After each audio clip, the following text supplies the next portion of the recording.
Happy World Book Day, everyone. For World Book Day, I'm reading Fantastic Mr. Fox by Roald Dahl. And this book is in the Year 3 reading canon. It's all about this sneaky and clever fox who tries to get food for his family. But in order to do that, he has to go past these 3 farmers who are very unkind and mean. So this book is all about how he manages to do that.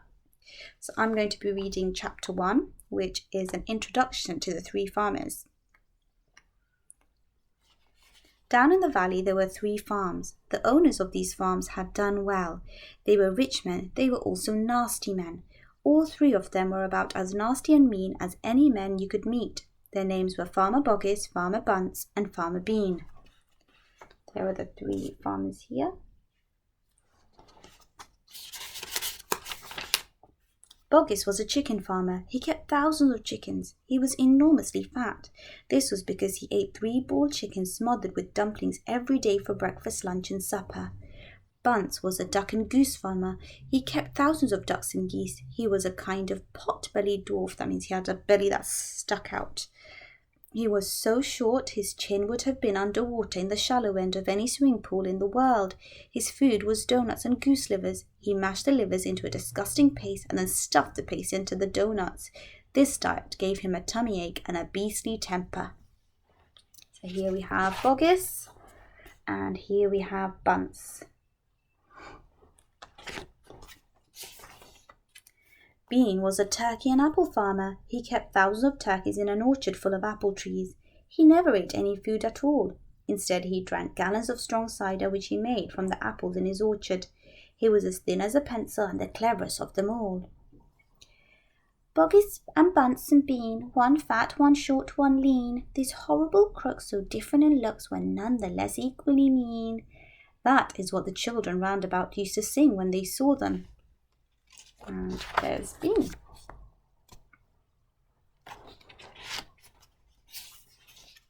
Mr. Fox. On a hill above the valley there was a wood. In the wood there was a huge tree. Under the tree there was a hole. In the hole lived Mr. Fox and Mrs. Fox and their 4 small foxes. Every evening, as soon as it got dark, Mr. Fox would say to Mrs. Fox, "Well, my darling, what shall it be this time? A plump chicken for Boggis, a duck or a goose from Bunce, or a nice turkey from Bean?" And when Mrs. Fox had told him what she wanted, Mr. Fox would creep down into the valley in the darkness of the night and help himself. There's Mr. and Mrs. Fox having a conversation.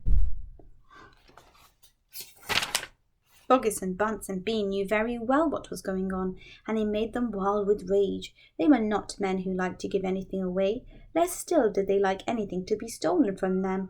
So every night each of them would take his shotgun and hide in a place somewhere on his own farm, hoping to catch the robber. But Mr. Fox was too clever for them. He always approached a farm with the wind blowing in his face, and this meant that if any man were lurking in the shadows ahead, the wind would carry the smell of that man to Mr. Fox's nose from far away. Thus, if Mr. Boggis was hiding behind his chicken house number 1, Mr. Fox would smell him out from 50 yards off and quickly change direction, heading for chicken house number 4 at the other end of the farm. "Dang and blast that lousy beast!" cried Boggis. "I'd like to rip his guts out," said Bunce. "He must be killed," cried Bean. "But how?" said Boggis. "How on earth can we catch the blighter?" Bean picked his nose delicately with a long finger. "I have a plan," he said. "You've never had a decent plan yet," said Bunce. "Shut up and listen," said Bean. "Tomorrow night we will all hide just outside the hole where the fox lives. We will wait there until he comes out. Then—" "Bang, bang, bang!" "Very clever," said Bunce. "But first we shall have to find the hole." "My dear Bunce, I've already found it," said the crafty Bean.